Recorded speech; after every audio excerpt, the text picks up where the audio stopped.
کیونکہ جو دیندار ہوتا ہے نا اس کا ہمارے حضرت فرمایا کرتے تھے مولوی کا شیطان بھی مولوی ہوتا ہے. وہ اس کو شریعت کا لیبل لگا کے غلطیاں کرواتا ہے اس سے. وہ اس کو جو ہے نا جو مولوی ٹائپ کے لوگ ہوتے ہیں ان کا شیطان مولوی ٹائپ کا ہوتا ہے, جو مولوی ہوتے ہیں ان کا شیطان مولوی ہوتا ہے, جو مولوی ٹائپ کے ہوتے ہیں وہ بھی مولوی ٹائپ کا. جو شیطان اتنا ماہر ہے وہ ہر ایک کو ہر فیلڈ کا ماہر ہوتا ہے شیطان. اس کو پتا ہے اس بندے کو میں نے کہاں کیسے گمراہ کرنا ہے. آپ کو پتا ہے یہ جو عیسائیوں میں شرک آیا یہ شیطان لے کر آیا نا. تو کیا شیطان نے عیسائیوں کو عیسیٰ علیہ السلام کے خلاف بغاوت پہ اکسایا تھا؟ کیا مذہب سے دور ہٹایا ان کو؟ نا نا نا نا. وہ جانتا تھا کہ یہ لوگ عیسیٰ ابن مریم کے اتنے معجزے دیکھ چکے ہیں اتنے کہ یہ اب عیسیٰ ابن مریم سے دور ہونے والے نہیں ہیں. ان کو آپ کے نبی ہونے پر اتنا یقین ہے کہ میں اگر ان کو یہ وسوسے ڈالوں گا کہ وہ نبی نہیں تھے تو ٹائم ویسٹنگ کے علاوہ کچھ بھی حاصل نہیں ہوگا. ٹائم ویسٹنگ ہے. یہودی کو اس نے یہ ورغلا دیا کہ یہ نبی نہیں ہے. شیطان نے جو ہے نا ورغلا دیا. عیسائیوں کو نہیں ورغلا. وہ تو صبح شام عیسیٰ ابن مریم کے معجزے دیکھ رہے تھے. اتنے معجزے, بغیر باپ کے پیدا ہونا, پھر ماں کی گود میں گواہی دینا کہ میں اللہ کا پیغمبر ہوں, ایک خدا کی عبادت کرو. پھر اس نے سوچا کہ اس قوم کو میں شرک پہ لے کر آؤں. اس نے کہا ان میں شرک لانے کا طریقہ یہ کہ بت پرست بنا دوں میں ان کو. اس نے کہا, شیطان نے بولا یہ بھی پاسبل نہیں ہے. وہ عیسائیوں کو جانتا تھا. عیسیٰ ابن مریم توحید پر اتنا کچھ کہہ کے چلے گئے ہیں کہ بت پرستی اس قوم میں کبھی بھی نہیں آ سکتی. اگر میں ان کو بتوں کی عبادت پہ لاؤں گا تو ٹائم ویسٹنگ کے علاوہ کچھ بھی حاصل نہیں ہوگا. بہت امپورٹنٹ بات ہے, آج بھی یہی ہو رہا ہے. شیطان یہی کر رہا ہے. شیطان کو بہت بڑی فلم ایسے ہی تھوڑی کہا جاتا ہے. تو اس کو پتا تھا کہ یار ان میں بت پرستی نہیں آ سکتی, بت پرستی نہیں آ سکتی.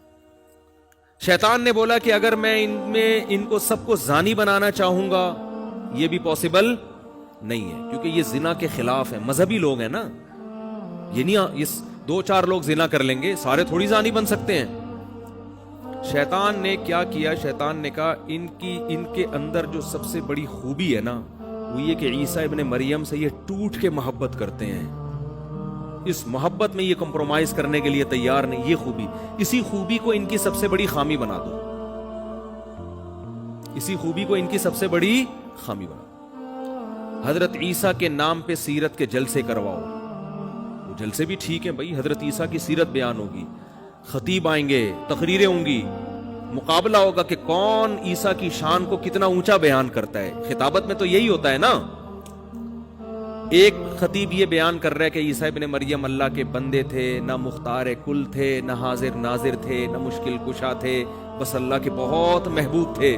اس کی تقریر اتنی ہٹ نہیں ہوگی, اس کی زیادہ ہٹ ہوگی جو کہ عیسیٰ ابن مریم بغیر باپ کے پیدا ہوئے. سارے پیغمبر باپ کے ذریعے پیدا ہوتے ہیں, یہ بغیر باپ کے ہوئے. تو کچھ تو ہے ان میں. انسان تو باپ کے بغیر پیدا نہیں ہو سکتا. انسان تو مردوں کو زندہ نہیں کر سکتا. انسان تو جو پیدائشی نابینا ہو ان کی کوئی بینائی نہیں لوٹا. اتنے سارے کام عیسیٰ کر رہے ہیں اور باپ بھی نہیں ہے. اس کا مطلب خدا ان کا باپ, معاذ اللہ, نقل کفر نباشت, ان کا باپ کون ہے؟ معاذ اللہ, خدا ہے. اب سوال پیدا ہوتا ہے, عیسائیوں نے اپنے خطیبوں سے پوچھا کہ باپ خدا تو جن نہیں سکتا کسی کو. تو انہوں نے کہا نہیں, ہم نہیں کہہ رہے کہ خدا نے ان کو جنا ہے. خدا کے جسم کا ٹکڑا نہیں ہے, بس باپ ہے اللہ. اچھا, مجازن باپ ہوگا, جیسے کسی بڑے کو بھی آپ مجازن باپ کہہ دیتے ہو, حقیقتاً نہیں ہے. اور بیٹا ان کو مجازن کہہ دو, جیسے ہم کہتے ہیں نا باپ کو بھی آدمی بیٹا کہہ دیتا ہے بعض دفعہ. صحیح ہے, بیٹا کیا کر رہے ہو. یا کسی دوست کو بیٹا کہہ دیتا ہے, یا کسی بھی چھوٹے آدمی کو بیٹا کہہ دیتا ہے محبت میں, حالانکہ وہ بیٹا نہیں ہوتا. تو مجازن کہہ دیا ہوگا بیٹا.